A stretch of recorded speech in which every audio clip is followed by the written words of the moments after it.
Astaghfirullah. Bismillahirrahmanirrahim. Assalamualaikum warahmatullahi wabarakatuh.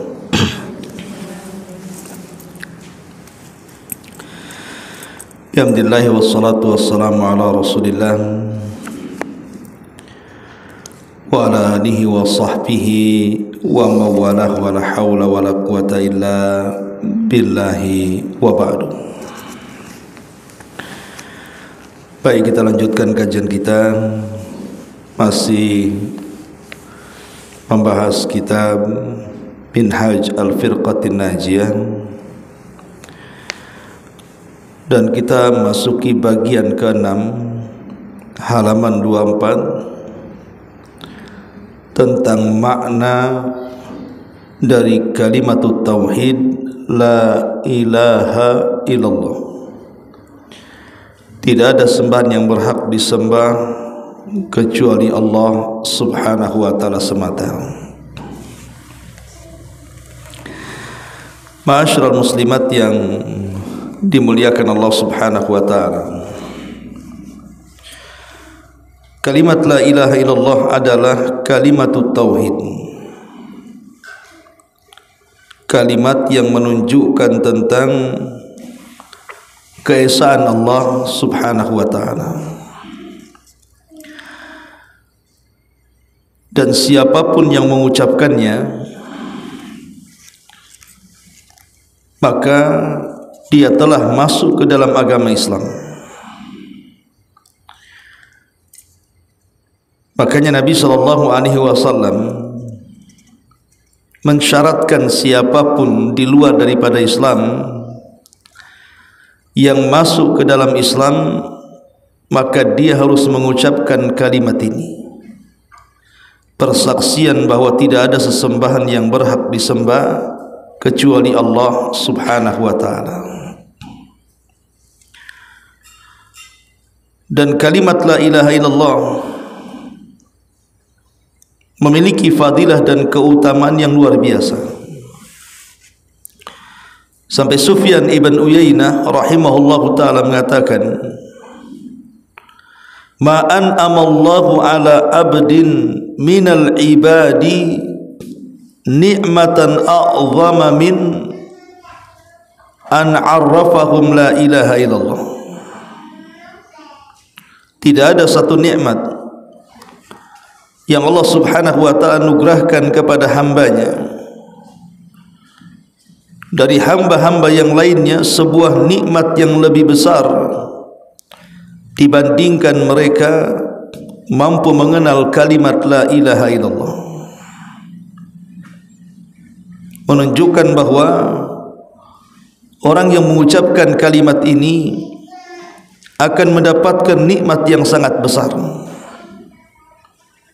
Karena di sini Sufyan ibn Uyainah mengatakan tidak ada nikmat yang paling besar melebihi seseorang mengenal kalimat la ilaha illallah. Karena kalimat la ilaha illallah adalah kalimatut taqwa. Dia adalah kalimat taqwa, kalimatul ikhlas. Dia adalah kalimat ikhlas. Sebagaimana Allah subhanahu wa ta'ala berfirman, wa ma khalaqtul jinna wal insa illa liya'budun. Tidaklah kami utus jin dan tidaklah kami ciptakan jin dan manusia kecuali untuk mentauhidkan aku, artinya untuk memperjuangkan kalimat la ilaha illallah. Karena kalimat itu satu-satunya kunci dari kunci-kunci surga. Makanya Nabi SAW mengatakan miftahul jannah la ilaha illallah. Kunci surga itu adalah la ilaha illallah. Ma'asyiral muslimat yang dimuliakan Allah subhanahu wa ta'ala, bahkan kalimat ini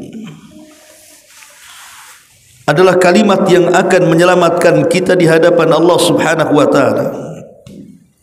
Karena kalimat ini bisa menghapuskan dosa-dosa dan kesalahan. Makanya Nabi SAW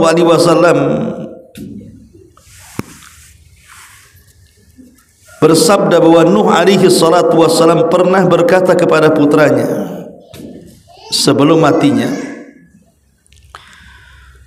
kata Nuh alaihi salatu wassalam, saya perintahkan engkau untuk mengucapkan la ilaha illallah, karena sesungguhnya langit dan 7 lapisnya serta bumi yang 7 lapisnya kalau diletakkan di satu neraca, kemudian kalimat la ilaha illallah diletakkan di neraca satunya, la rajahat bihinna la ilaha illallah, tentu kalimat la ilaha illallah mampu memberatkan timbangan dibandingkan langit dan bumi. Ma'asyiral muslimat yang dimuliakan Allah Azza wa Jalla, lihat hadis ini, bagaimana kalimat la ilaha illallah lebih berat daripada isi langit dan bumi. Padahal kita tahu isi langit itu para malaikat yang tidak pernah beribadah kepada, yang tidak pernah bermaksiat kecuali hanya menghabiskan waktu-waktunya untuk ibadah kepada Allah. Dan di bumi juga tempat manusia dan jin, di mana orang-orang yang ahli maksiat banyak bertebaran di mana-mana. Tapi kalau seandainya langit dan bumi dan juga isi ditimbang di satu neraca, kemudian kalimat la ilaha illallah ditimbang di neraca satunya, tentu kalimat itu jauh lebih berat dibandingkan langit dan bumi dan juga isinya. Kemudian juga di antara keistimewaannya adalah kalimat la ilaha illallah adalah kalimat yang bisa membuka pintu-pintu langit.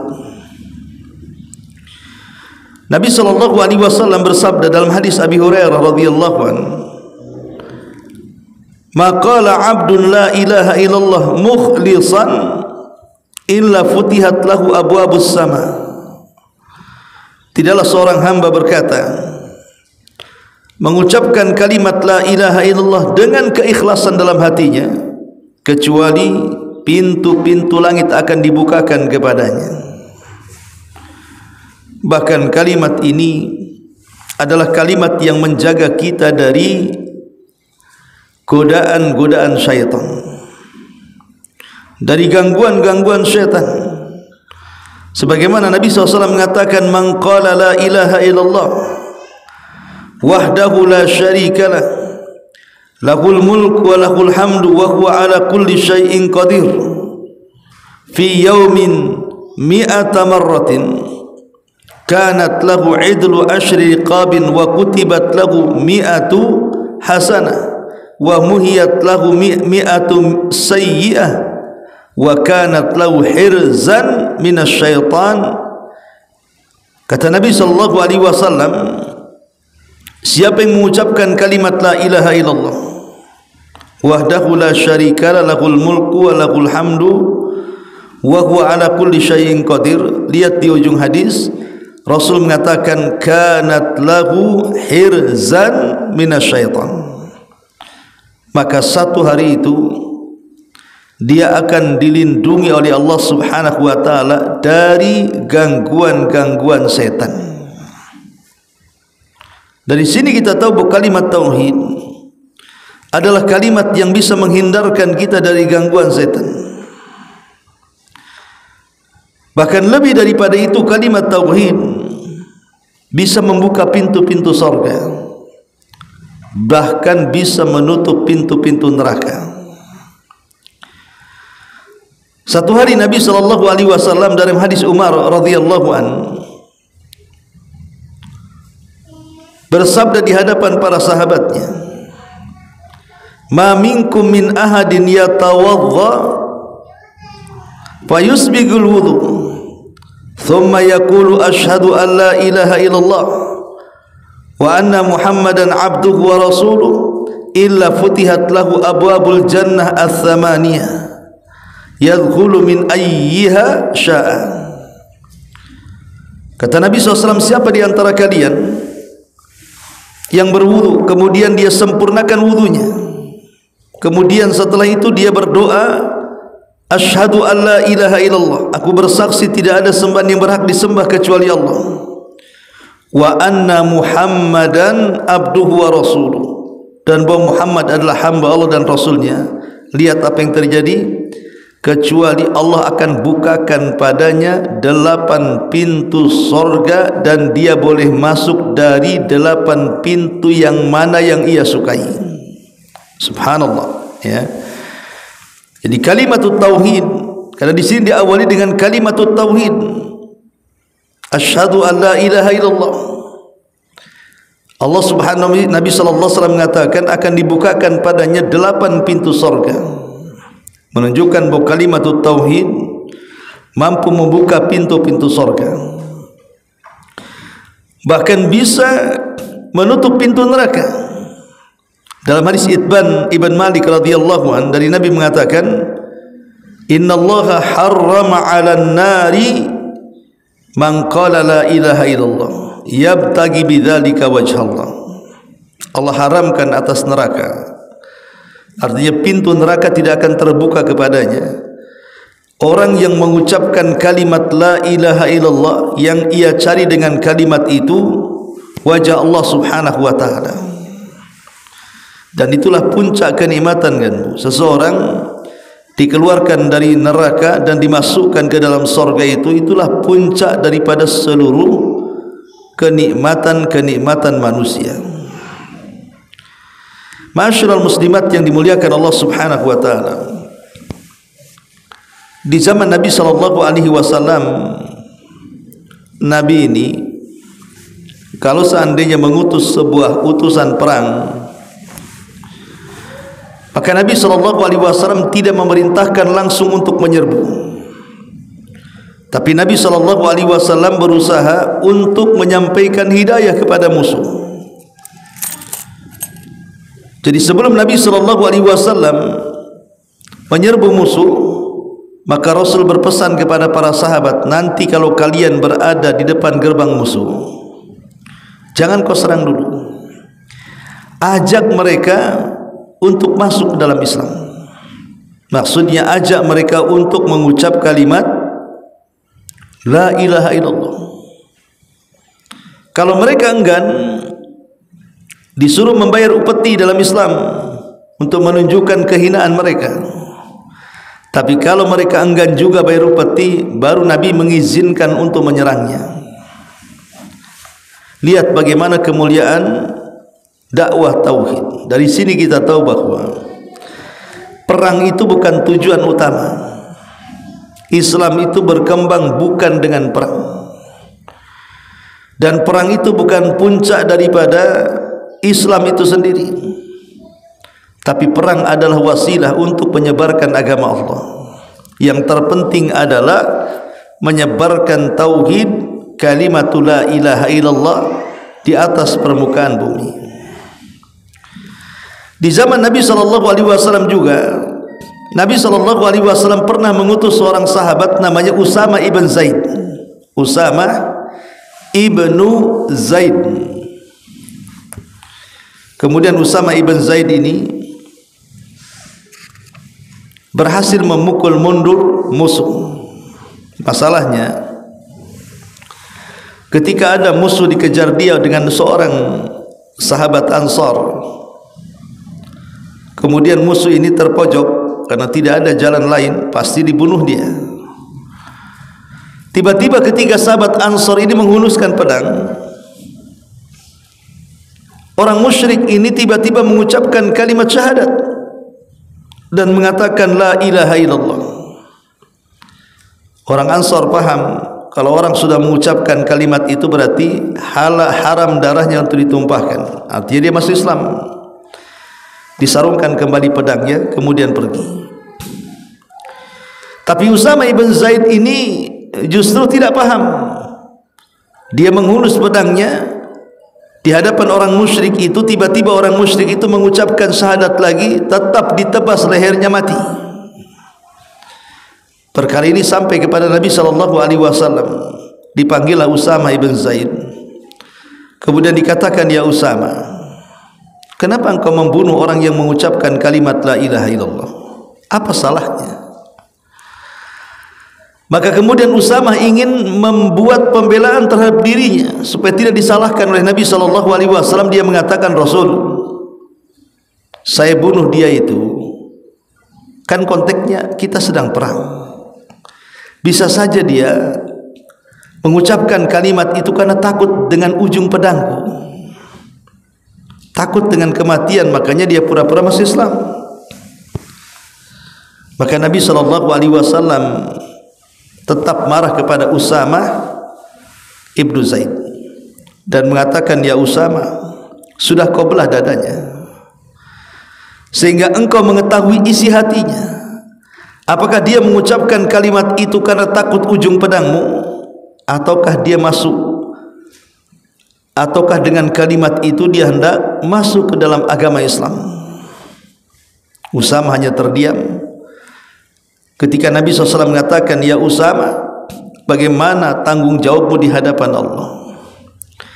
Kalau seandainya kalimat itu kelak pada hari kiamat datang, kemudian mengadukan dirimu karena engkau sudah membunuh yang mengucapkannya, apa yang akan kau hadapkan di hadapan Allah? Maka Usamah hanya terdiam dan menangis dan mengatakan, sungguh seandainya aku baru masuk Islam ketika itu, Rasul tidak semarah itu kepadaku. Lihat bagaimana Nabi SAW membela orang yang mengucapkan kalimat la ilaha illallah, padahal ada kemungkinan dia menipu. Namanya dalam pertempuran, sebagaimana Rasul mengatakan, al-harbu kaidun, namanya pertempuran tertipu daya. Tapi bagaimanapun kalimat itu, siapapun yang mengucapkannya, maka dia adalah saudara kita muslim. Ma'asyiral muslimat yang dimuliakan Allah Azza wa Jalla, makanya kalimat ini kalimat yang ditakuti, khususnya para pembesar yang ada di zaman Nabi, Abu Lahab, Abu Jahal, Umayyah dan yang lainnya.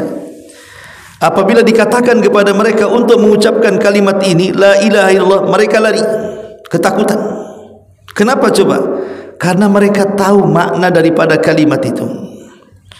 Kalau mereka mengucapkan kalimat itu, konsekuensinya mereka harus menghancurkan Lata, Uzza, Manat, Hubal, Saif, Nailah dan berhala yang lainnya. Makanya mereka tidak mau mengucapkan kalimat itu.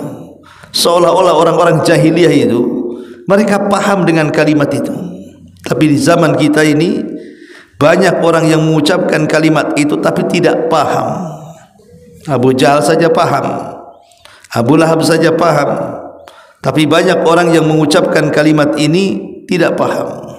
Buktinya banyak orang yang mengucapkan kalimat la ilaha illallah masih datang ke dukun, masih memelihara tangkal jimat-jimat dan juga raja-raja, masih suka datang ke kuburan meminta-minta, bernazar dan begitu seterusnya.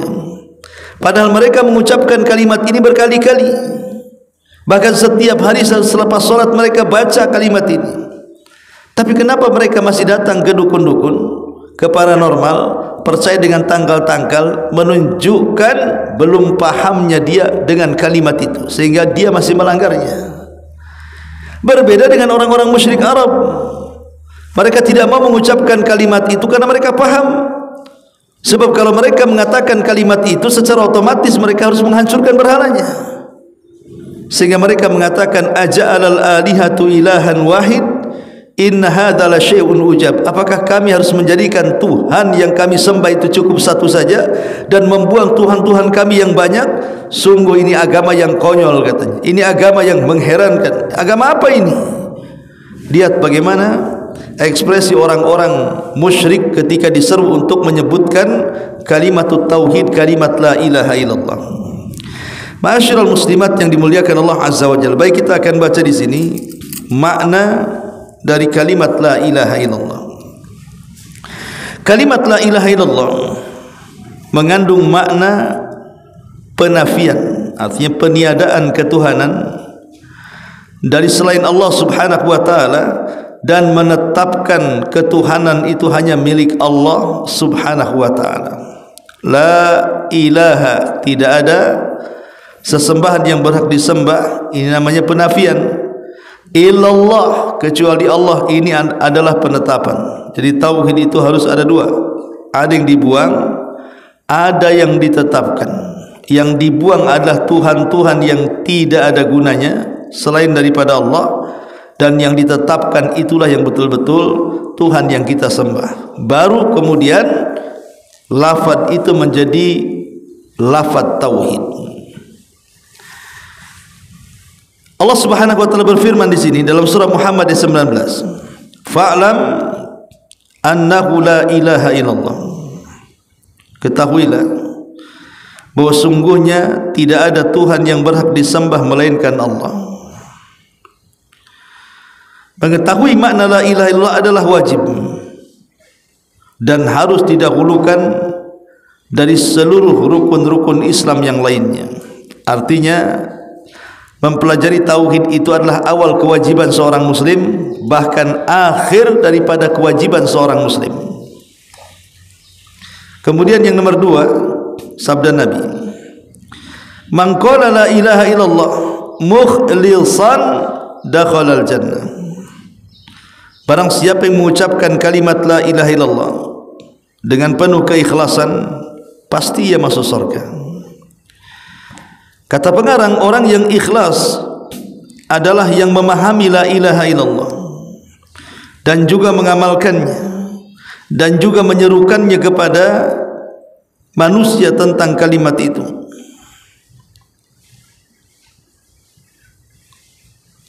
Sebab di dalamnya terkandung kalimat tauhid. Maksudnya di balik kalimat la ilaha illallah itu terkandung kalimat tauhid, pengesaan Allah Subhanahu wa taala, yang karenanya Allah Subhanahu wa taala ciptakan alam semesta ini. Jadi kata pengarang, kalimat tauhid ini bukan kalimat biasa. Sampai Imam Ibnu Qayyim rahimahullahu taala mengatakan kalimat inilah yang menjadikan kenapa Allah menciptakan langit dan bumi dan menegakkan keduanya. Kalau bukan untuk kalimat ini, untuk mana lagi? Allah menciptakan langit, bumi, alam semesta dengan segala galaksinya, dengan semua isinya, baik yang ada di langit dan ada di bumi, tidak lain dan bukan untuk menunjukkan keesaan Dia. La ilaha illallah. Bahwa tidak ada yang menciptakan, tidak ada yang mengatur, tidak ada yang menguasai kecuali Allah Subhanahu wa taala. Maka sesuatu yang mampu menciptakan, mengatur dan juga menguasai layak untuk kita sembah. Qul inna salati wa nusuki wa mahyaya wa mamati lillahi rabbil alamin. Katakan, salatku, penyembelihanku, hidupku dan matiku sudah sepantasnya kita serahkan kepada Allah Subhanahu wa taala. Kemudian yang ketiga, Rasul sallallahu alaihi wasallam menyeru pamannya Abu Talib ketika menjelang ajalnya, ya ammi qul la ilaha illallah kalimatan uhajulaka biha indallah wa aba an yaqula la ilaha illallah. Wahai pamanku, ucapkan kalimat la ilaha illallah, kalimat yang aku akan berhujjah dengannya agar engkau selamat di sisi Allah. Tapi Abu Talib enggan untuk mengucapkan kalimat la ilaha illallah. Lihat bagaimana Nabi SAW berusaha mendakwahkan kalimat ini kepada orang yang sedang sakaratul maut. Seolah-olah Nabi SAW ingin semua manusia itu mendapatkan hidayah. Sampai kepada orang yang menjelang ajal saja Nabi berusaha mentalkin kalimat la ilaha illallah. Dan itu menjadi syariat kita Islam.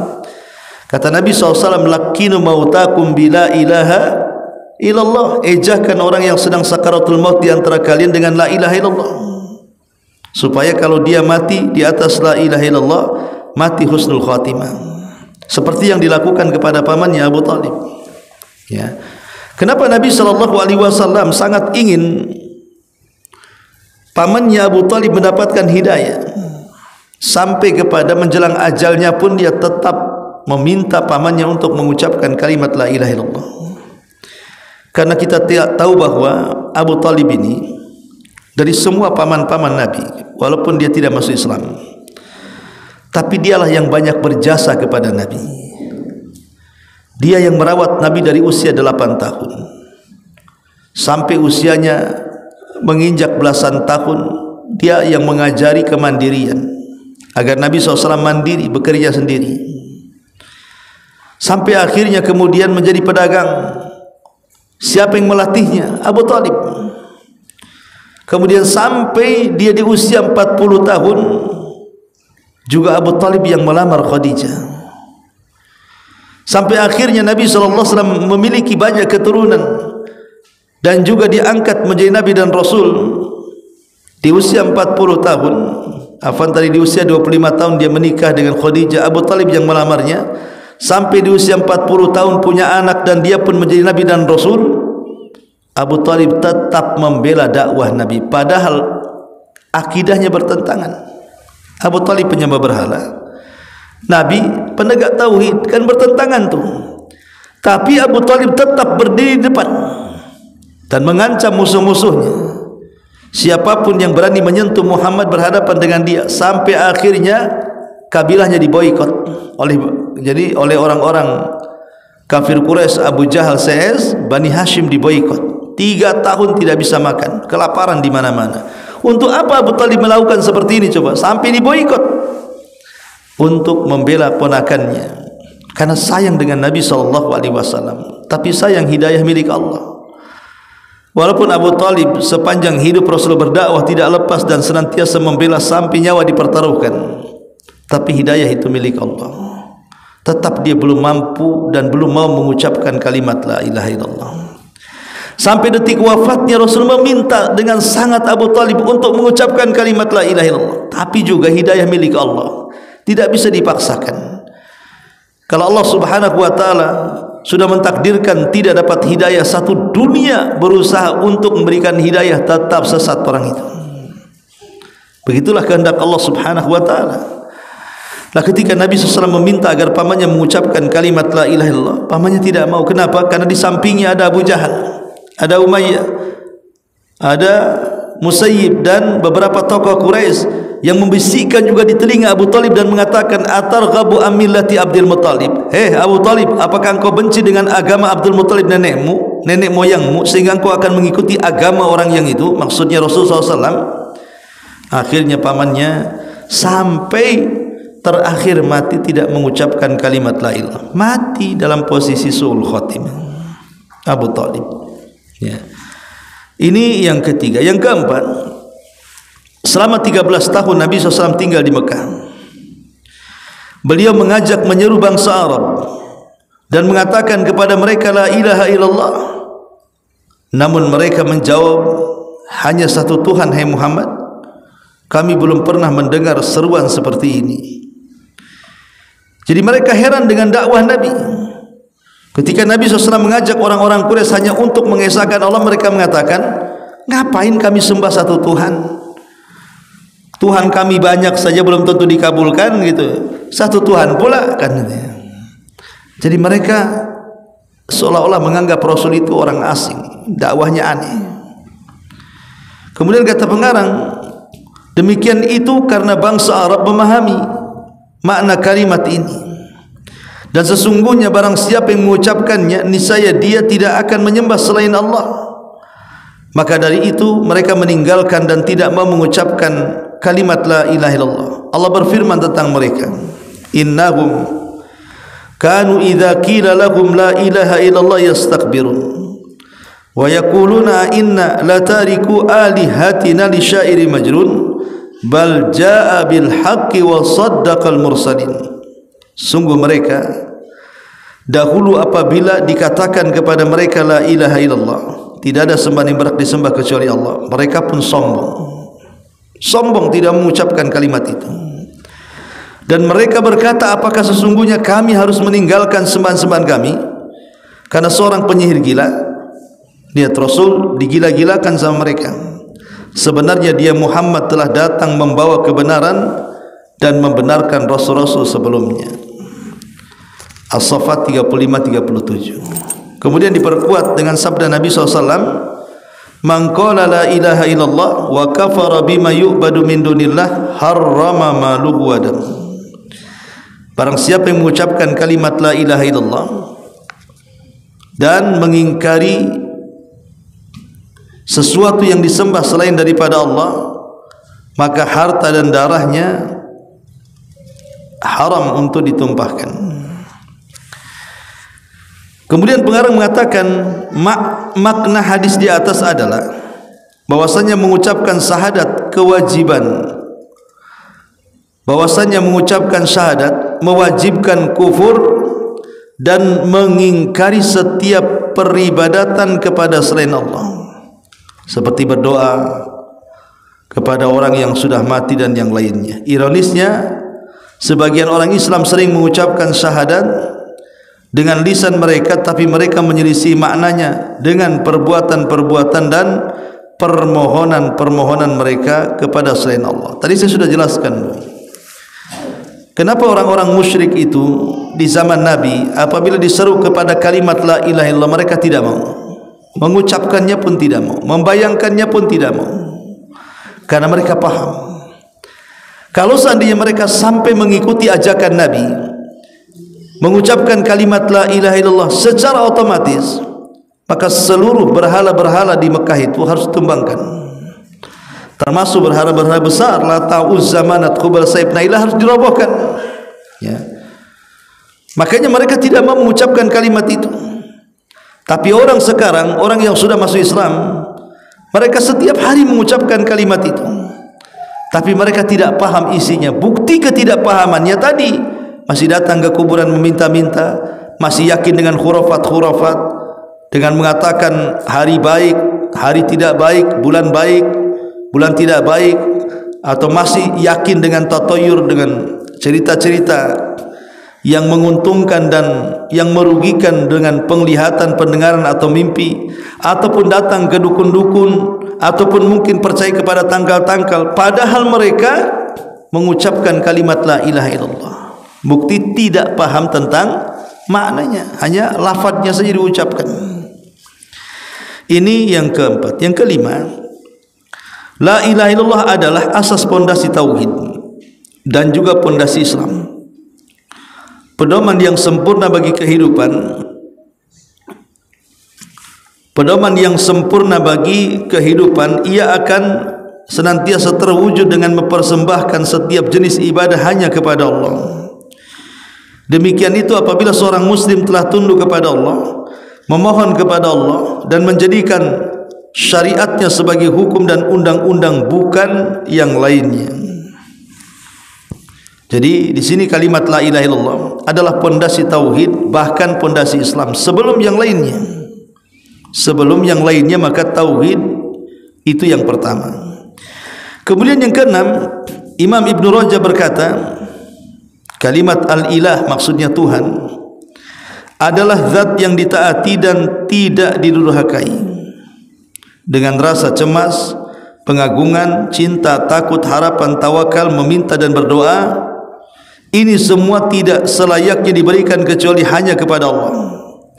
Maka barang siapa yang menyekutukan makhluk di dalam perkara ini, maksudnya sesuatu yang hanya khusus bagi Allah, di mana ia merupakan kekhususan Allah, maka hal itu akan merusak kemurnian ucapan la ilaha illallah dan mengandung penghambaan diri terhadap makhluk menurut kadar perbuatannya.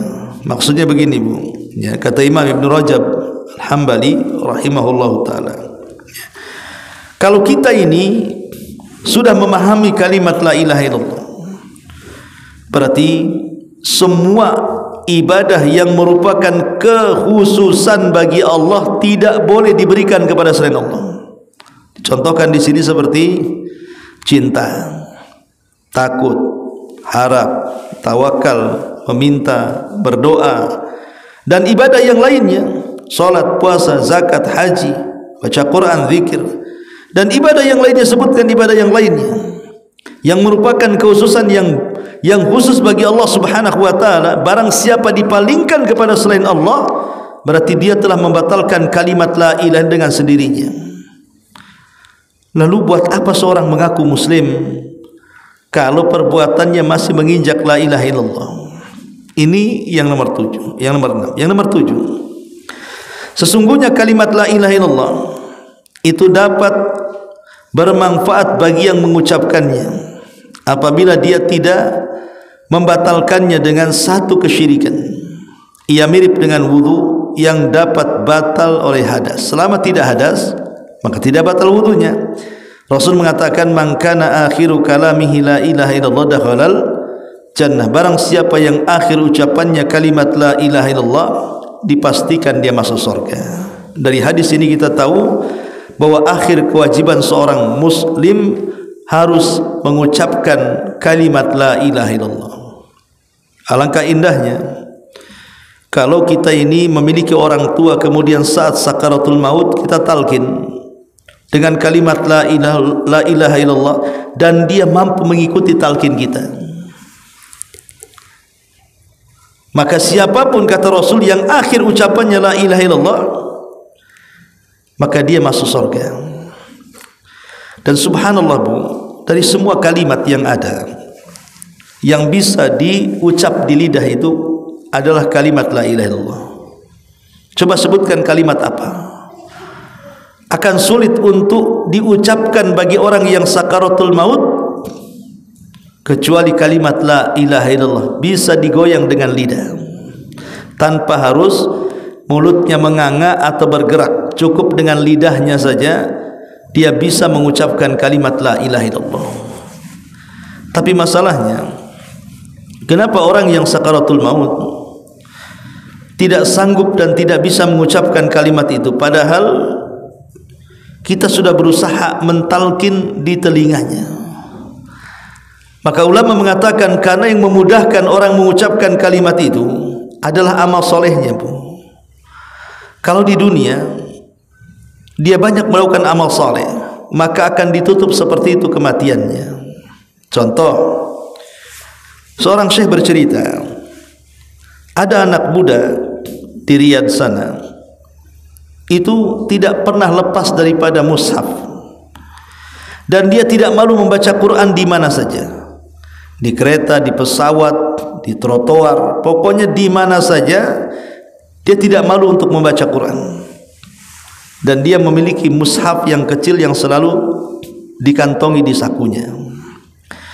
Sampai satu hari anak muda ini sedang berada di mobil. Entah kenapa sopir mobil ini laju selaju-lajunya sehingga terjadi tabrakan bebas di jalan. Semua meninggal, termasuk anak muda ini sakarat. Akhirnya anak muda ini yang sedang sakaratul maut itu dibawa ke rumah sakit oleh salah satu sahibnya, salah satu syekh juga. Kemudian syekh ini menceritakan bagaimana sepanjang dia mengambil jasad dari kecelakaan mobil sampai ke rumah sakit, kemudian dirawat inap sampai dia meninggal. Apa kata dia? Demi Allah, ketika aku mengambil jasadnya saat sakaratul maut, yang aku dengar dari lisannya hanya mengucapkan kalimat-kalimat Al-Quran. Dia baca suratul Najm, wa najmi idza hawa, sampai kepada wa may yantiqu anil hawa in huwa illa wahyun yuha. Tidaklah Muhammad berucap dengan hawa nafsunya kecuali wahyu yang diwahyukan kepadanya. Baru anak muda ini meninggal dunia. Jadi seseorang meninggal husnul khatimah, salah satunya mampu mengucapkan kalimat la ilaha illallah itu karena amal solehnya. Jadi seseorang itu dikatakan mudah untuk mengakhiri kehidupannya dengan husnul khatimah atau sul khatimah. Lihat perbuatan sebelum meninggalnya. Kalau memang dia ahli salat, ahli puasa, ahli zakat dan ahli ibadah yang lainnya, insyaallah Allah akan bimbing sampai kematiannya di atas itu. Tapi kalau dia ahli maksiat, mabuk, zina, judi dan yang semacamnya, syirik sampai bid'ah sampai apa dia lakukan, maka biasanya orang ini akan susah mendapatkan taufik di akhir hayatnya. Wallahu alam, ini diantara makna daripada kalimat la ilaha illallah yang disebutkan oleh pengarang dalam kitab ini. Baik, sampai di sini. Sebelum saya tutup, silakan kalau ingin bertanya.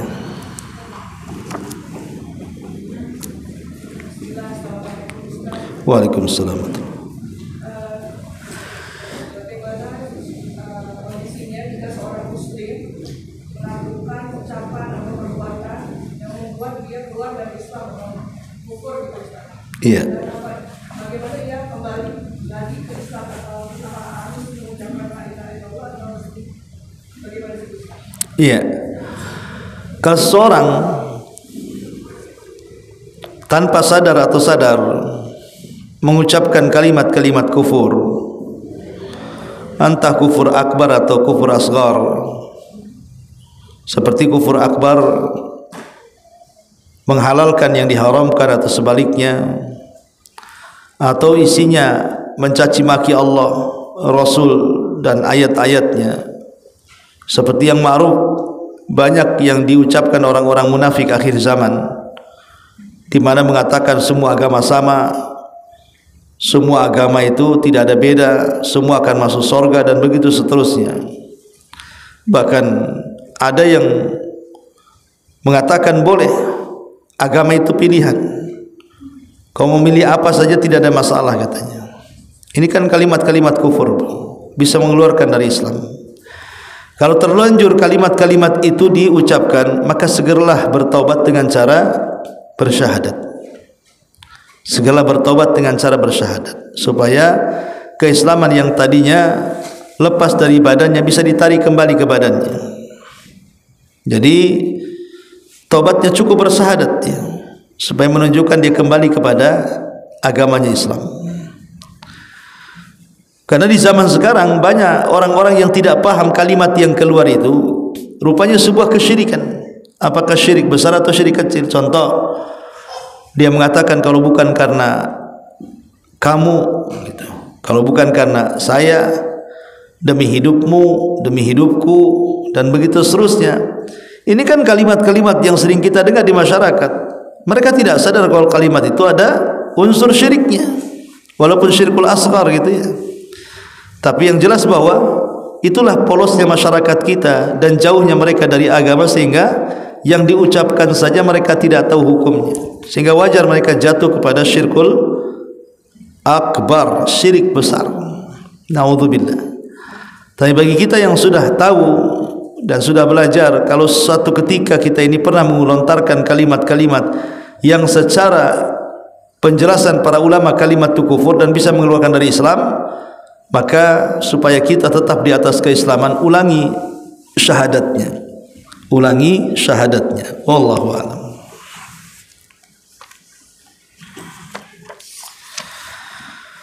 Baik, kalau tidak ada, kita tutup. Subhanakallahumma wa bihamdika, asyhadu an la ilaha illa anta, astaghfiruka.